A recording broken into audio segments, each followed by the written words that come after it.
जो किसान भाई हमारे हिंदी नहीं जानते उनके लिए बता दें कि यहाँ किसान के खेत में बोर्ड लगा है, हम जान दे देंगे, हम ज़मीन नहीं देंगे। और नीचे आवेदक का नाम लिखा है, किसान का नाम लिखा है, गाटा संख्या लिखा है। और इस तरह के बोर्ड आपको जगह जगह खेत में देखने को मिलेंगे। लगभग 50 बोर्ड हैं और सभी बोर्डों पर लगभग ऐसा ही कुछ लिखा है। तो किसान ने ऐसा क्यों लिखा है, आइए देखते हैं। इधर सामने ये देखें, ये है बनारस का पहला अंतर्राष्ट्रीय क्रिकेट स्टेडियम। और भविष्य में इसके अगल बगल में करोड़ों रुपए, अरबों रुपए की संरचनाएं बनेंगी। वहाँ जैसे दिख भी रहा है वो देखें, लगभग करोड़ों अरबों रुपए की लागत से बहुत ही बेहतरीन, बहुत विशाल हॉस्पिटल बन रहा है शायद, या होटल भी हो सकता है, लोग हॉस्पिटल बोलते हैं। तो ऐसी महंगी संरचनाएं अगल बगल, इसके स्टेडियम के अगल बगल भविष्य में आम सी बात होगी।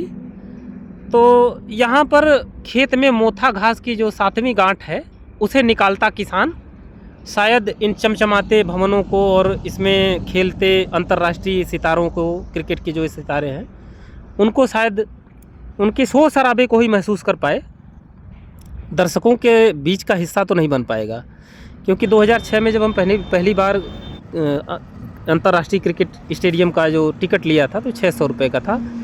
अभी हमें लगता है कि शायद 6 गुना ज़्यादा होगा या 10 गुना ज़्यादा होगा, 6000 का हो गया होगा। तो एक साधारण किसान के बस की बात तो नहीं है। फिलहाल सारी समस्या ये है कि स्टेडियम बनने के पहले या ये रोड बनने के पहले यहाँ पर ज़मीन का रेट जो भी रहा हो, तो सर्किल रेट फ़िलहाल सरकार का जो 4 गुना सर्किल रेट करके है वो 4 लाख रुपए बनता है प्रति बिस्वा। अब 1 एकड़ में यहाँ पे हमारे यहाँ 30 बिस्वा होता है, तो उससे हिसाब से आप रोड रेट जोड़ लें कि 4 लाख रुपए प्रति बिस्वा का जो सरकार दे रही है पैसा। और वर्तमान में जो बाज़ार भाव चल रहा है इस पर वो 40 लाख रुपए प्रति बिस्वा का है। अब सोचें कि 10 गुने कम में ज़मीन किसान कैसे देगा, और ज़मीन देने के बाद तो किसान जाएगा कहाँ, किस जगह पर ज़मीन लेगा।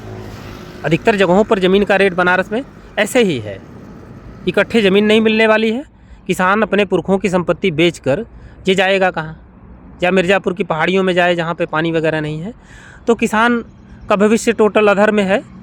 ये सब आशंकाएं हैं कि भाई पुरखों की ज़मीन हम बेच देंगे तो हमारा क्या होगा, और किस जो सरकार औने पौने दाम में ले रही है तो हम उस पैसे का करेंगे क्या, उतने पैसे का हमारे बच्चों का क्या होगा। यहाँ पर तो हमारे जहाँ पे पुरखों की ज़मीन थी, यहाँ पे भविष्य में चमचमाते होटल बनेंगे, महंगे सितारे आएंगे, अंतर्राष्ट्रीय सितारे इस होटल में, इस स्टेडियम में खेलेंगे और इस होटल में महंगे महंगे लजीज व्यंजन खाएंगे। तो कुल मिलाकर ये इधर का जीवन देखें और उधर का देखें, उधर का भविष्य देखें।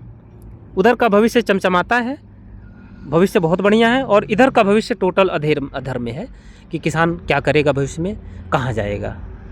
तो किसान सही है या सरकार सही है? किसान भाइयों, आप फिर आपके ऊपर निर्णय है, कमेंट करके बताएं।